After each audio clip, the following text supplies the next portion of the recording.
Hello बच्चों, मैं GK Srivastava, आपका फिजिक्स टीचर। तो अब तक मैंने आपको ग्रेविटेशन पढ़ाया था। ग्रेविटेशन के दो पार्ट मैंने बता दिए थे। इससे पहले वाले पार्ट में फोर्स के बारे में जानकारी थी। दूसरे पार्ट में मैंने आपको स्मॉल जी कैपिटल जी के बीच रिलेशन बताया था आपको। एंड फिर मैंने आपको बताया था variation in ji due to height, दूसरा ड्यू टू डेप्थ एंड तीसरा due to shape of earth. ये तीन बातें मैंने डिस्कस की थी और उसके बीच आपको तमाम रिलेशन भी मैंने आपको बताया था। अब हम आगे इसके डिस्कस करेंगे कि variation in ji due to rotation of earth. आइए इसको पढ़ते हैं। So variation in ji due to rotation of earth. सुनेगा बेटा, now this is earth and this is angular velocity of earth, जिसके अबाउट वो रोटेट करेगा। अर्थ अपने सेंटर से पास वाली एक्सिस के अबाउट जिस एंगुलर वेलोसिटी से रोटेट करता है उसकी वैल्यू लिखेगी ओमेगा। चलिए सर, मैंने यहां पर रख दिया, एक ऑब्जेक्ट रख दिया जिसे अर्थ अपनी तरफ अट्रैक्ट करेगा। This is attraction force, right है। और अगर अर्थ रोटेट करेगा तो अर्थ सरफेस रखा गया ऑब्जेक्ट भी साथ साथ रोटेट करेगा। अब जो इस ऑर्बिट का रोटेशनल सर्कल बनेगा अर्थ सरफेस पर, ये बनेगा। सर, इस सर्कल के सेंटर से बाहर एक फोर्स लगेगा, नाम रखा गया सेंट्रीफ्यूगल फोर्स। नाम क्या रखा गया? Centrifugal force. ये देखिए, अगर इस पॉइंट को मैं ए मान लूं और इस पॉइंट को मैं यहां बाहर निकालूं, ध्यान से देखिएगा, सर लिखा गया एफ सेंट्रीफ्यूगल और यहां लिखा गया अट्रैक्शन फोर्स, जो कि आपका mg के बराबर होगा। भैया, इस वाले एंगल को कहते हैं angle of latitude and this is called as equator line, angle of latitude. ध्यान से देखिए, अगर ये लैम्डा हुआ, ये भी आपका लैम्डा होगा। दैट्स वाई ये वाला एंगल हो गया 180 माइनस लैम्डा, 180 माइनस लैम्डा। अब इस पॉइंट पे ध्यान से देखा जाए तो एक फोर्स ये है एंड दूसरा फोर्स आपका ये है सेंट्रीफ्यूगल फोर्स, जिसका फॉर्मूला होता है mr omega square. And what is r? इस सर्कल को ध्यान से देखिए, इस वाले सर्कल का, ये जो बनाया मैंने ऊपर, इस सर्कल की जो रेडियस स्मॉल r है और अर्थ की जो रेडियस है वो कैपिटल कितना बोलो? r है, कैपिटल r है, राइट। अब बात आई सर, अगर एक ही पॉइंट पे दो फोर्स सेट करते हैं तो इनका जो रिजल्टेंट फोर्स होगा वो लिखा गया mg डैश, इसको मान लिया गया रिजल्टेंट फोर्स। अब अगर मैं फॉर्मूला अप्लाई करूं, लिखूं मैं r का square equals to P square plus Q square plus 2p Q and cos 180 minus lambda. जी, law of parallelogram of vectors, R का square equal to P square plus Q square plus 2p Q cos alpha put किया गया। Problem ये है, ये value कितनी होगी? Small R. हाँ, तो ध्यान से देखो, इस ट्रायंगल को मैंने बाहर निकाला। ये देखिए सर, ऐसे ये वाली वैल्यू आपकी स्मॉल आर है और यहां से यहां तक डिस्टेंस को कहेंगे कैपिटल आर, राइट। ये देखो, ये वाला एंगल आपका लैम्डा है, राइट है। अगर मैं यहां से निकालता हूं कॉस लैम्डा तो लिखूंगा बेस और हाइपोटेनियस, तो जो आर निकलेगा वो निकलेगा R cos lambda, R cos lambda. Yes, जहां से स्मॉल आर निकलेगा वो निकलेगा आर कॉस लैम्डा। तो जहां जहां होगा स्मॉल आर आप पुट करेंगे आर कॉस लैम्डा। और एक छोटी सी बात सर, ओमेगा सर फॉर्मूला होता है 2π/t एंड t की वैल्यू होती है 86400 सेकेंड्स। यस सर, अर्थ अपनी एक्सिस के अबाउट एक चक्कर लगाने में जितना टाइम लेता है वो इतना होता है। इसको सॉल्व करोगे तो इसकी वैल्यू 1 से बहुत छोटी आएगी, राइट। इसीलिए अगर ध्यान से देखेंगे तो यहां पे ओमेगा का स्क्वायर है, ओमेगा स्क्वायर 4 हो जाएगा। मतलब अगर ये वैल्यू छोटी है तो इसका पावर और भी ज्यादा छोटा हो जाएगा। इट मींस अगर आप इसे नेग्लेक्ट कर देंगे और इसको फिर सॉल्व करेंगे तो जो रिजल्ट निकलता बेटा वो लिखा गया G dash equals to ji minus R omega square cos square lambda. Yes sir, ji dash equals to ji minus R omega square cos square lambda. What is G? The value is 10 metre per second square. मतलब earth surface पर जी की सबसे बड़ी value को symbol दिया गया G, R radius of earth, omega angle velocity of earth and lambda. ध्यान से समझो सर, जिस पॉइंट पे आप हो इक्वेटर लाइन से कितने डिग्री के एंगल पे हो, that angle is called as angle of latitude, right. जैसे सपोज करो आप एग्जैक्टली यहीं पे आ गए तो लैम्डा कितना हो जाएगा? 0। एंड सपोज कीजिए बेटा कि मान लो आप मूव करके यहां से पोल पे आ गए इस जगह पे, तो एंगल कितना हो गया? 90।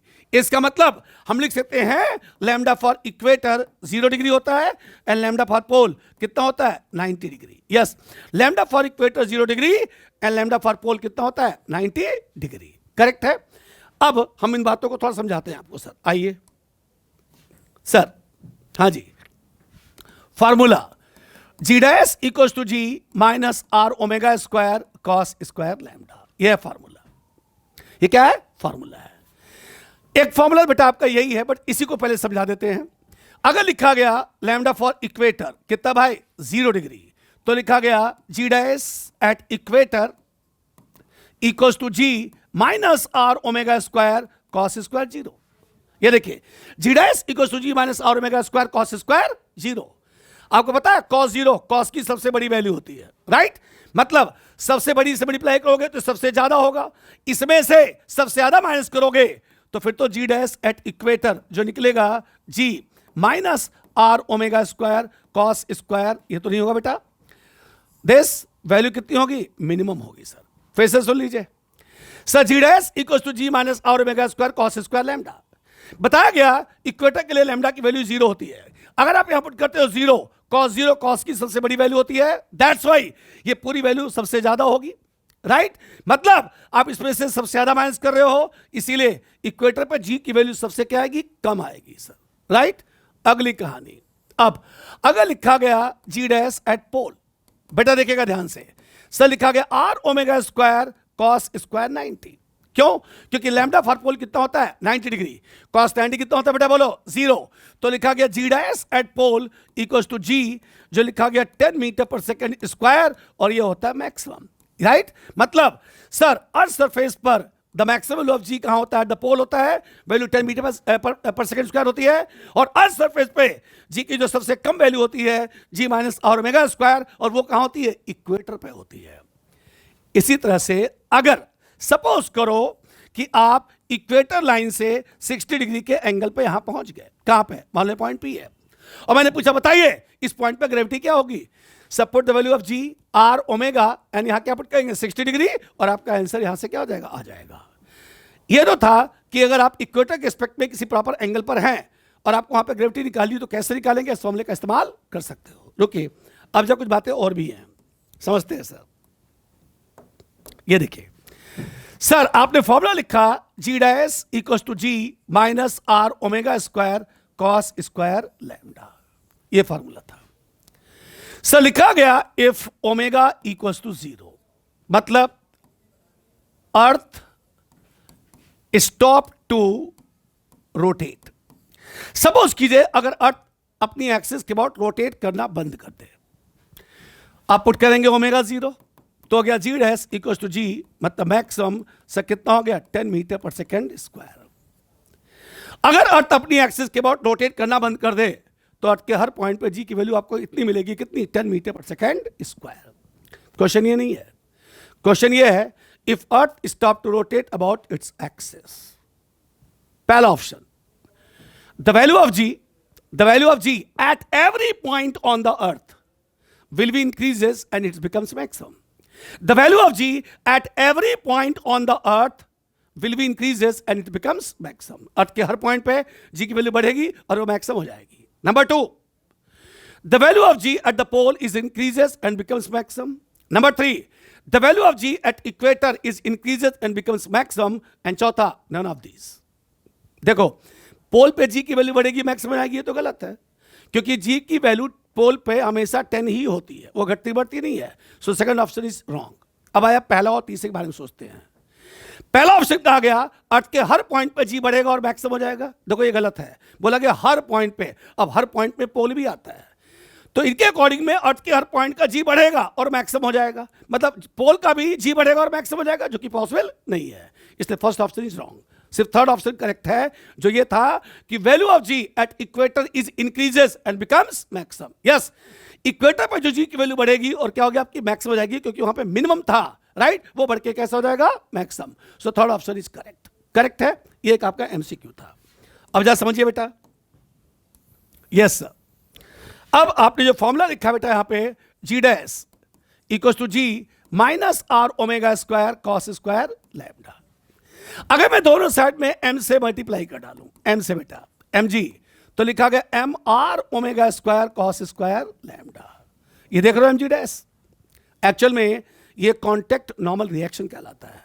एक्चुअल में इसे बोलते हैं कॉन्टैक्ट नॉर्मल रिएक्शन। जी, तो अगर ये लिखा गया आरसी, जिसको आप एन भी कह सकते हो, तो लिखा गया एम जी minus M R omega square cos square lambda. Yes sir, RC contact normal reaction, N को भी क्या कहते हैं, कॉन्टैक्ट नॉर्मल रिएक्शन। ये बन जाएगा एम जी minus M R omega square cos square lambda. चलिए, इससे बेस क्वेश्चन है। क्या क्वेश्चन है भाई? क्वेश्चन ये है, अगर अर्थ की रेडियस आर हो, कैपिटल आर हो, और अर्थ अपनी एक्सिस के अबाउट ओमेगा एंगुलर वेलोसिटी से रोटेट करे। Radius of earth is R and the angular velocity of earth is कितना बेटा बोलो? Omega. So for what angular speed of earth, for what angular speed of earth an object which is placed at equator is just fly off. हम earth की angular velocity को कितना कर दें ताकि इक्वेटर पर जो ऑब्जेक्ट रखा है वो अर्थ सरफेस को छोड़ने ही वाला हो, राइट? हम अर्थ की एंगुलर वेलोसिटी कितनी लें ताकि इक्वेटर पर रखा गया ऑब्जेक्ट सरफेस को छोड़ने ही वाला हो, जबकि सरफेस पे जी की वैल्यू दे रखी है उन्होंने, आर दे रखी है, सर आपको निकालना क्या है? ओमेगा। कोई बात नहीं। चलो अब बात करते हैं सर इक्वेटर। इसके लिए लैम्डा कितना होगा? डबल हो 0। तो लिखा गया R C equal to M ji minus M R omega square, क्योंकि कॉस 0 कितना होता बोलो? 1 होता है। सर जस्ट फ्लाई ऑफ, तो लिखा गया आर सी इक्वल टू 0। जैसे ही वो सरफेस को छोड़ने वाला होगा, सरफेस को छोड़ देगा, मान लेते हैं, चलो छोड़ दिया उसने, तो फिर तो कांटेक्ट रिएक्शन कितना हो जाएगा? 0। आप ही ने कहा ना, इसका नाम है कांटेक्ट रिएक्शन। भाई जब सरफेस से उसका कांटेक्टिव ब्रेक हो जाएगा तो रिएक्शन कितना हो जाएगा? 0। सर जैसे ही 0 पुट करेंगे बेटा, आप लिख देंगे एम जी minus M R omega square, यहां तो कुछ सीधा बेटा, इक्वल टू 0। ये देखिए सर लिखा गया एम जी और आगे लिखा गया M R omega square, M से एम कैंसल, सर लिखा गया omega square equals to G by R, omega sir equals to within root G by R. इसका मतलब omega should be greater than equals to within root G by R. Yes sir, अगर earth surface पे, अगर earth की angular velocity को exactly इतना कर दिया जाए तो सरफेस को छोड़ने वाला होगा। कहां पे? इक्वेटर पर रखा गया ऑब्जेक्ट सरफेस को छोड़ने वाला होगा। लेकिन अगर उसकी एंगुलर वेलोसिटी को इससे ज्यादा कर दिया जाएगा तो वो अर्थ सरफेस को क्या करेगा? छोड़ देगा, राइट? तो कुल मिला के फॉर्मूला ये था, इसी के बिहाफ पे डिस्कशन किया गया, राइट है? यहां पे एंगल लैम्डा जो है वो एंगल ऑफ लैटिट्यूड है। आप ये भी कह सकते हो इक्वेटर से बनाया गया एंगल होता है जिस इंस्टेंट पे आप हो, जहां पे ग्रेविटी निकालना चाहते हो, वो पॉइंट अर्थ के सेंटर से मिला दीजिए, एक लाइन बनेगी जो इक्वेटर लाइन के साथ किसी प्रॉपर एंगल पे इंक्लाइंड होगी। That angle is called as angle of latitude. तो 4 पॉइंट थे, variation in ji due to height, दूसरा variation in ji due to depth, तीसरा variation in ji due to shape, and चौथा sir variation in ji due to rotation of earth. अब अगला point चलिए sir देखते हैं जी। सबसे पहले बात आई sir orbital velocity. Orbital velocity symbol है वीओ। ऑर्बिटल वेलोसिटी है, सिंबल है आपका कितना बेटा बोलो? वीओ है। देखिए sir, now this is earth, मान लिया गया बेटा ये अर्थ है, ये इसका सेंटर है, ये इसकी रेडियस है, और अर्थ के सेंटर पे उसका खुद का मास है, लिखा गया m। मैंने मान लिया बेटा दिस इज अर्थ, राइट? अब सुनिएगा सर, हमने क्या किया, अर्थ सरफेस से h ऊंचाई ऊपर, h हाइट एबव, यहां से ये लो, ये पॉइंट A है, ये पॉइंट कितना बोलो B है। अर्थ सरफेस से h हाइट एबव सर एक ऑब्जेक्ट है, मान लीजिए सर एक ऑब्जेक्ट है जिसका मास स्मॉल m है और वह इसके चारों तरफ क्या कर रहा है? रिवॉल्व कर रहा है। सर जितनी वेलोसिटी से रिवॉल्व करता है that velocity is called as orbital velocity. That velocity is called as orbital velocity. मतलब कोई भी ऑब्जेक्ट अर्थ के चारों तरफ किसी ऑर्बिट के अंदर जितनी वेलोसिटी से रिवॉल्व करता है that velocity is called as orbital velocity. Like sun के चारों तरफ कोई प्लैनेट ऑर्बिट के अंदर जितनी वेलोसिटी से रिवॉल्व करता है उसे कहते हैं ऑर्बिटल वेलोसिटी। लाइक अर्थ के चारों तरफ मून ऑर्बिट के अंदर रिवॉल्व करता है that velocity is called as orbital velocity. Like nucleus के चारों तरफ इलेक्ट्रॉन ऑर्बिट में रिवॉल्व करता है, उस जितनी वेलोसिटी से रिवॉल्व करेगा that velocity is called as orbital velocity. ध्यान से देखा जाए कि अगर इसको देखा जाए तो इस ऑर्बिटल रेडियस जो स्मॉल आर है वो लिखा गया r प्लस एच। जी सर, बोला गया था कि डिस्टेंस हमेशा अर्थ के सेंटर से लिया जाता है, तो अर्थ के सेंटर से डिस्टेंस हो जाएगी आपकी r प्लस एच। आइए बेटा अब जा समझते हैं बात को सर। अगर r प्लस एच है तो सर लिखा गया R equals to R plus H, मतलब यहां जो स्मॉल r है वो ग्रेटर देन कैपिटल R है। सिंपल सा फंडा है बेटा। सर अर्थ इसे अपनी तरफ अट्रैक्ट करेगा, तो अट्रैक्शन का फोर्स क्या लिखा जाएगा बोलो G, m1 into m2 by R का स्क्वायर। यस सर, अर्थ इसे अपनी तरफ अट्रैक्ट करेगा, सो ग्रेविटेशनल अट्रैक्शन का फॉर्मूला लिखा गया m1 into m2 by R का स्क्वायर, जिसे बैलेंस करेगा एक बाहर का फोर्स, सर्कुलर मोशन का फोर्स, नाम रखा गया सेंट्रीफ्यूगल फोर्स, तो लिखा गया m into V square by कितना हो गया r। जी ये m कौन सा है सर, इसका मास है क्योंकि रिवॉल्व ये कर रहा है, राइट है। फंडा क्या है, gravitational attraction of earth is counter balance bye centrifugal force. ये देखिए सर m से m कैंसल और r से आपका r कैंसल, तो यहां क्या बचा बोलो, g into capital m by R, sir लिखा गया vo स्क्वायर। तो जो vo निकला भैया उसका पहला फॉर्मूला निकला g into capital m by R. You can write like this, g into capital m divide by r plus h। क्यों, क्योंकि स्मॉल r का मतलब r प्लस h होता है। हो गया। नाउ आगे बढ़ते हैं सर। नाउ हमें पढ़ाया गया था small g equal to capital G m by R का स्क्वायर। बेटा अगर निकालोगे gm तो लिखोगे g इंटू r का स्क्वायर। ये देखिए, मतलब हम g इंटू कैपिटल m की जगह पे g इंटू आर का स्क्वायर रख सकते हैं सर। आइए, तो मैंने लिखा ऑर्बिटल वेलोसिटी, ध्यान से देखना, यहां जो g इंटू कैपिटल m था वहां पुट किया गया g इंटू आर का स्क्वायर और divide by R plus H. Sir इसको सॉल्व करेंगे, आप r बाहर निकालेंगे, आपका बचेगा g and divide by R plus H. आ गया भाई, तो ध्यान से देख लो बेटा, इसका मतलब ऑर्बिटल वेलोसिटी के दो फॉर्मूले निकले। पहला सर लिखा गया g into capital m divide by R plus H, और जो दूसरा फॉर्मूला निकला बेटा जी लिखा गया r और within root g divide by R plus H. जी सर, ये निकाला मैंने कि भाई अगर वो ऑब्जेक्ट अर्थ सरफेस से सर्टेन हाइट पे अगर रिवॉल्व करता है, मतलब उसकी ऑर्बिटिंग रेडियस अर्थ की रेडियस से बड़ी हो, तो उसके लिए ऑर्बिटल वेलोसिटी का फॉर्मूला आपका ये होता है। ठीक है, ये पहला फॉर्मूला आपने निकाला सर। आइए सर थोड़ा समझाते हैं इसके बारे में, और अब मैं इसको थोड़ा मिटाऊंगा इतना सा हिस्सा। हाँ जी आइए सर।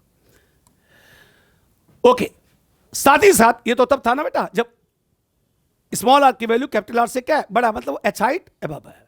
आइए सर साथ ही साथ निकालते हैं टाइम ऑफ रिवॉल्यूशन। साथ ही साथ बताइए सर एक चक्कर लगाने में कितना टाइम लेगा, बताओ, एक चक्कर लगाने में लगा हुआ टाइम। सर फॉर्मूला लिखा जाएगा distance by velocity, 2 pi R by क्या लिखोगे v।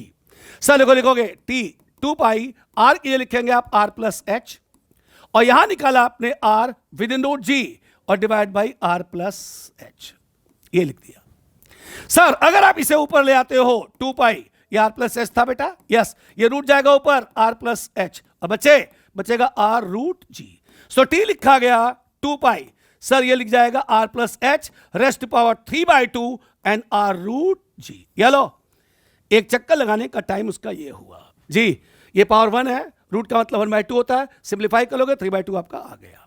आइए सर अब कुछ बातें आपको सिखाते हैं सर।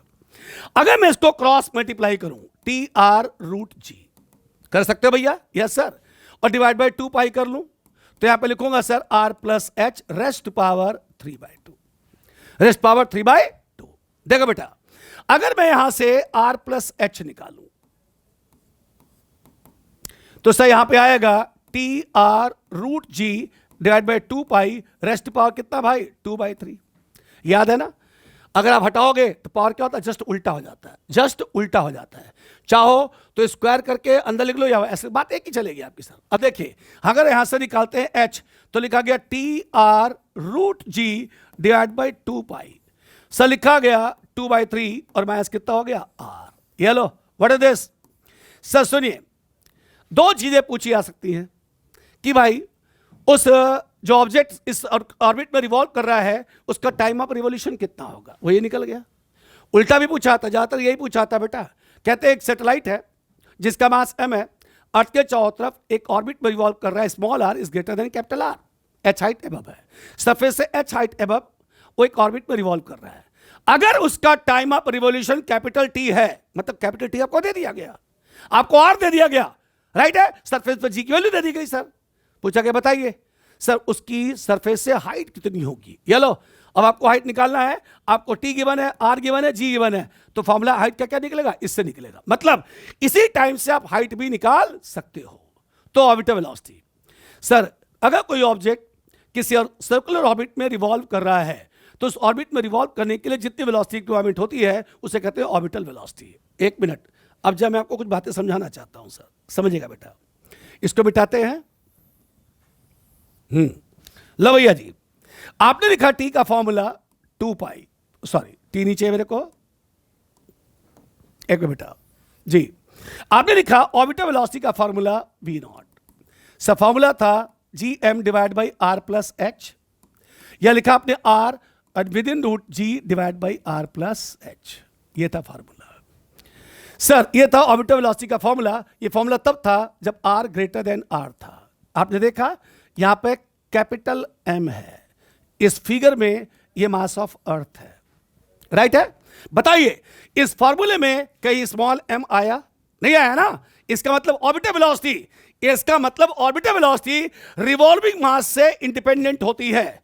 इसका मतलब ऑर्बिटल वेलोसिटी रिवॉल्विंग मास से क्या होती है? इंडिपेंडेंट होती है। कहने का मतलब यह है भाई, इस ऑर्बिट में एक मास m है, दूसरा मास 100 m है, दोनों के लिए ऑर्बिटल वेलोसिटी की वैल्यू क्या होगी? सेम होगी, क्योंकि ऑर्बिटल वेलोसिटी इस वाले मास से इंडिपेंडेंट होती है। तो फिर ऐसे कह सकते हो आप, अगर सन के चारों तरफ अर्थ रिवॉल्व कर रहा है तो अर्थ की ऑर्बिटल वेलोसिटी के फॉर्मूले में अर्थ का मास नहीं आएगा, सन का मास आएगा।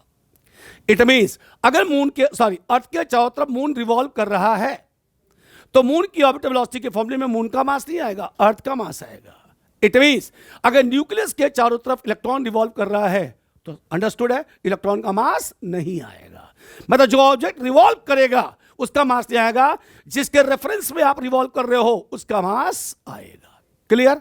चलो अब अगला सुनो सर, थोड़ा ध्यान से देखिएगा। हाँ जी,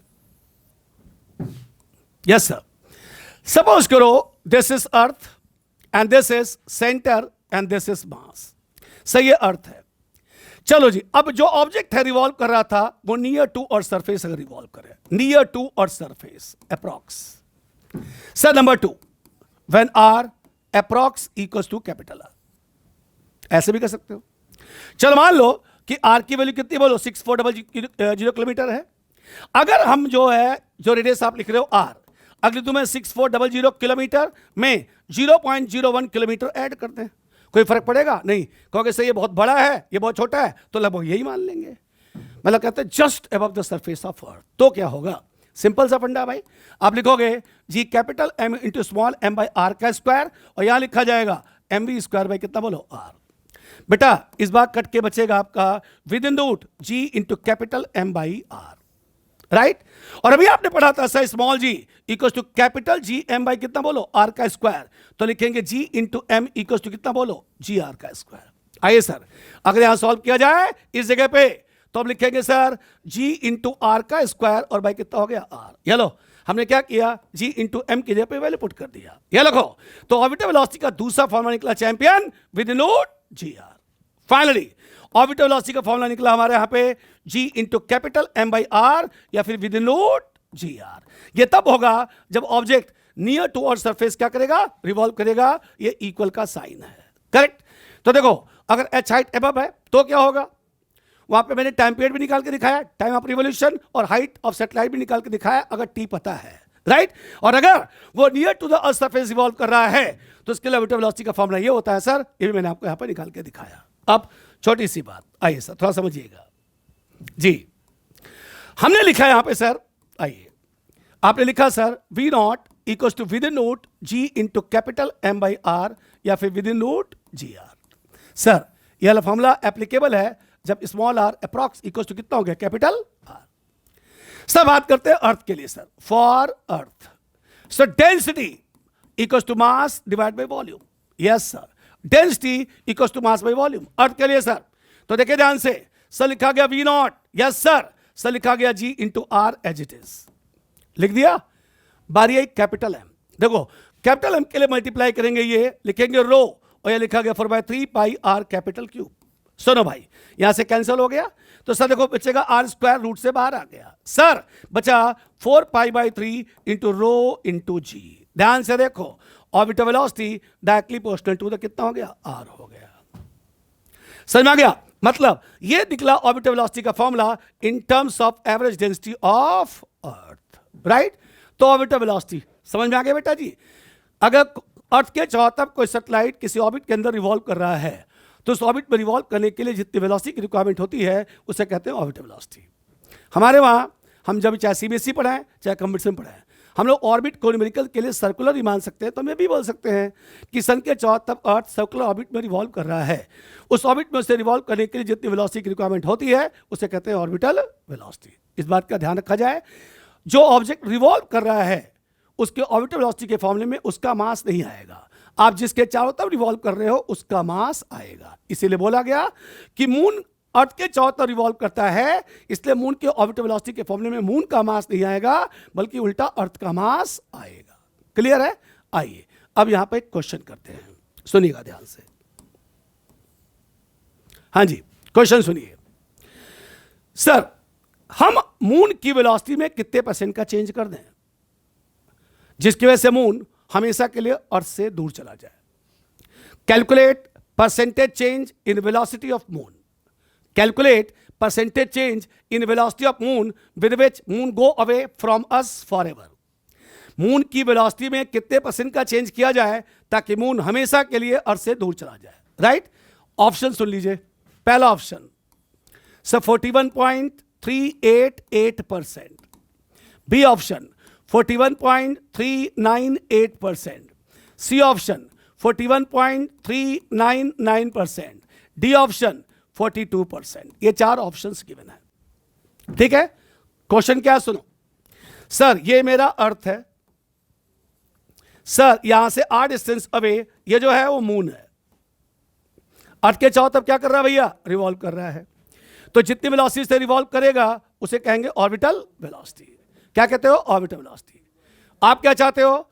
ये जो मून है वो इस ऑर्बिट को ब्रेक करे और हमेशा के लिए बाहर चला जाए। कौन सी वेलोसिटी दोगे? Escape velocity. देखो मैंने अभी आपको एस्केप वेलोसिटी पढ़ाया नहीं है, ठीक है, बट थोड़ा बात आपको समझा दो सब। सुनिए, एक्चुअल में अर्थ के चारों तरफ मून रिवॉल्व करता है किसी ऑर्बिट के अंदर, that velocity is called as orbital velocity. आप क्या चाहते हो सर? कि मून हमेशा के लिए हमसे क्या हो जाए? अलग हो जाए। कौन सी वेलोसिटी दोगे? Escape velocity. आपको पढ़ाया गया होगा escape velocity equals to orbital velocity into √2। आगे मैं भी पढ़ा दूंगा बट सुन लो। ये देखिए सर होगा एस्केप वेलोसिटी ऑर्बिटल वेलोसिटी के √2 टाइम्स के क्या होती है? बराबर होती है। चलो अब निकालना क्या है? Percentage change in velocity. तो लिखा गया delta v by v multiply by 100, that function is called as percentage change in velocity.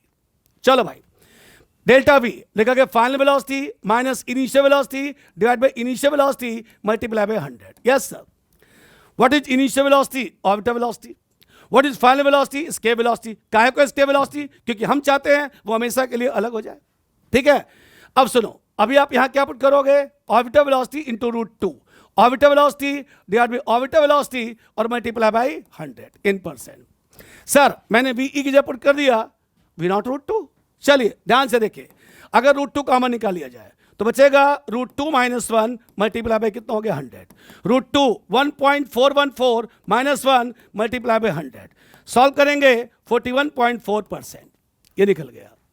अब अगर ध्यान से देखोगे 41.4% की ये तीनों अप्रॉक्स हैं, एग्जैक्ट तो है नहीं बेटा, ठीक है। तो क्या आप इनमें से इस वाले को चूज करेंगे? गलत, ना ये लेंगे ना ये ना ये, आपको लेना 42%। क्यों भाई? सर बात आई एस्केप वेलोसिटी की। सर एक्चुअल में एस्केप वेलोसिटी किसी ऑब्जेक्ट को दी जाने वाली मिनिमम वेलोसिटी होती है, आपको कम से कम इतना देना ही होगा।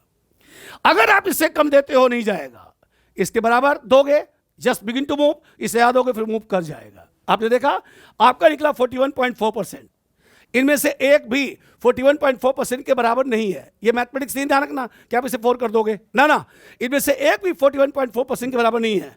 तो बचा क्या फिर आपका? यही बचा। फिर आप 42% पर टिक करेंगे और आपका आंसर हो जाएगा, राइट है। So that is about orbital velocity. अब अगला टॉपिक लेते हैं हम लोग, देखिएगा ध्यान से जी, सुनिएगा सर। ESCAPE, एस्केप वेलोसिटी, इसका सिंबल है VE। इसका सिंबल क्या भैया? VE है। So what is escape velocity? ध्यान से देखिएगा sir. This is earth, this is centre of earth and this is radius of अर्थ। और सरफेस पे पॉइंट लिखा गया जी ए, जहां पे ग्रेविटी एक्सेशन जी के बराबर है।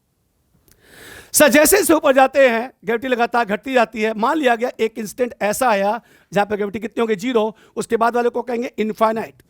इनफाइनाइट मतलब आउटसाइड ग्रेविटेशनल अट्रैक्शन ऑफ अर्थ। मान लीजिए यहां से जो डिस्टेंस होगी यहां से अर्थ के सेंटर से कितना होगा, आर होगा। अब बात को समझो, क्या कहना चाहते हैं सर? इसको यहां से मिला देंगे डॉटेड लाइन। सुनिए, हमने यहां पर एक ऑब्जेक्ट रखा जिसका मास कितना बोलो, m है। हम इस ऑब्जेक्ट को अर्थ सरफेस से कम कितनी वेलोसिटी से फेंकें, लिखा मैंने मिनिमम। कम से कम कितनी वेलोसिटी से फेंकें ताकि ये वाला ऑब्जेक्ट इसको क्रॉस करे, सर इनफाइनाइट की तरफ प्रोसीड कर जाए। इनफाइनाइट मीट ग्रेविटेशनल अट्रैक्शन ऑफ अर्थ से दूर चला जाए, लौट करके खुद ब खुद वापस ना आए। Definition, it is minimum velocity given to an object from Earth's surface with which object moves away from Earth towards infinity. Towards infinity means outside gravitational attraction of Earth and does not comes back by itself. खुद ब खुद वो लौट करके वापस ना आए। ऐसा करने के लिए हमें अर्थ सरफेस से उस ऑब्जेक्ट को कम से कम कितनी वेलोसिटी से फेंकना पड़ा। That minimum velocity given to object is called escape velocity. चलिए, ये पॉइंट आपका यहां पर ए मान लिया गया है। चलो मान लो जब वो यहां पहुंचा, कहां पे, बी पर, उसका डिस्प्लेसमेंट क्या लिखा गया, डी आर। तो ध्यान से सुनना, हमने निकाला सर वर्क डन, तो लिखा गया फोर्स इनटू डिस्प्लेसमेंट। लो भैया, फोर्स लिखा गया G capital M into small M by R का स्क्वायर, और साथ में क्या लिखा गया, डी आर। ये लो, यहां से आता डिस्प्लेसमेंट डी आर लिया गया, आर पे छोटा सा एलिमेंट लिखा गया डी आर। आइए सर, अब मैं करूंगा दोनों साइड का इंटीग्रेशन। ये देखिए, सर लिखा गया G capital M into small m, sir लिखा गया डी आर बाई आर का स्क्वायर, लिमिट आर से इन्फिनिटी। क्यों भाई, देखो ध्यान से, सर ये है अर्थ का सेंटर। पहले आप अर्थ सरफेस पर थे और बाद में कहां गए सर, इन्फिनिटी। तो अर्थ सेंटर से सबसे पहली डिस्टेंस क्या थी, आर, और बाद की डिस्टेंस कितनी हो गई, infinite. So initial limit R, final limit कितना हो गया, इन्फिनिटी, राइट। आइए इसको सॉल्व करेंगे आप, तो लिखेंगे G capital M into small m है, इसका इंटीग्रेशन -1 बाई आर, और आर टू कितना हो गया, इन्फिनिटी। सर इसको सॉल्व करेंगे आप, नेगेटिव मैंने बाहर निकाल लिया बेटा। एक बार पुट किया मैंने अपर लिमिट, एक बार पुट किया मैंने लोअर लिमिट। सर यहां देखिएगा सर, इसको सॉल्व किया गया, लिखा गया G capital M into small m, ये हो गया 0, ये हो गया -1 बाई आर। सब पूरा सॉल्व किया गया, वर्क डन, तो लिखा गया G capital M into small M by R. लो भाई, सबसे पहले मैंने ये निकाला, अगर उस ऑब्जेक्ट को आप अर्थ सरफेस से इनफाइनाइट की तरफ ले आना चाहते हो तो आपको इतना वर्क डन करना पड़ेगा। अब आपने बोला ना, हम यहां उस ऑब्जेक्ट को कम से कम कितनी काइनेटिक एनर्जी दें, इतनी एनर्जी दें, कितनी वेलोसिटी दें, तो according to work energy theorem यहां आप जो भी उसे काइनेटिक एनर्जी देंगे, हाफ mv², वो इस वर्क डन के क्या होगा, बराबर होना चाहिए। यस सर, आप यहां से उस ऑब्जेक्ट को जितनी काइनेटिक देंगे वो एटलीस्ट इस वर्क डन के बराबर होना चाहिए, या तो इसके बराबर हो या इससे थोड़ा क्या हो, ज्यादा हो। ये लो, स्मॉल एम से स्मॉल एम कैंसिल हो गया, तो सर यहां लिखा गया ve², लिखा गया 2g into capital m by R. इसके वेलोसिटी का पहला फॉर्मूला निकला बेटा जी 2g capital m by R. ये लो, so this is the first formula of escape velocity. आइए सर अब थोड़ा आगे पढ़ लेते हैं, सुनिएगा सर। सो एस्केप वेलोसिटी आपने निकाला 2gm by R, the first formula. Sir but हमें पढ़ाया गया था small G equal to capital G M by R square. बेटा अगर लिखोगे जी इंटू कैपिटल एम तो लिखोगे जी इंटू आर का स्क्वायर। आइए हमने वैल्यू पुट कर दी भैया जी, सर लिखा गया 2 बाई आर, और यहां लिखा गया जी इंटू आर का स्क्वायर। लो भाई, इसके वेलोसिटी का दूसरा फॉर्मूला निकल गया 2gr। ये लो, ये निकला दूसरा, राइट। आपने ध्यान से देखा, इसके velocity not depends on small M. देख लो, यहां पे कैपिटल एम आया, कैपिटल एम किसका मास है, अर्थ का, यहां पे आया नहीं, मतलब अर्थ सरफेस से इनफाइनाइट की तरफ अर्थ के अट्रैक्शन के बाहर अगर किसी ऑब्जेक्ट को फेंकना है तो इसके वेलोसिटी में मास अर्थ का आएगा, ऑब्जेक्ट का नहीं आएगा।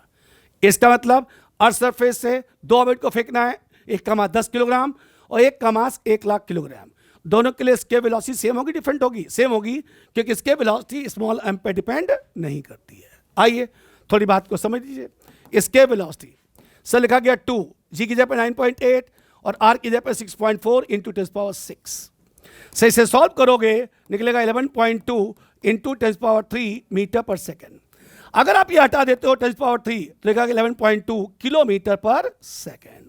ध्यान रखना, ये निकला जो है वो लिखा गया मिनिमम। से कम आपको इतना देना होगा, इससे ज्यादा इतना दो या इससे ज्यादा दो, सरफेस को छोड़ के जाएगा, अदरवाइज नहीं जाएगा। राइट? अब सुनिए, अगर मैं लिखूं escape velocity और divide by orbital velocity, escape velocity within root 2gr, orbital velocity within root gr, इसको सॉल्व करोगे निकलेगा within root, sorry cut के कितना निकलेगा बोलो, √2 निकलेगा, क्योंकि gr से gr कट गया।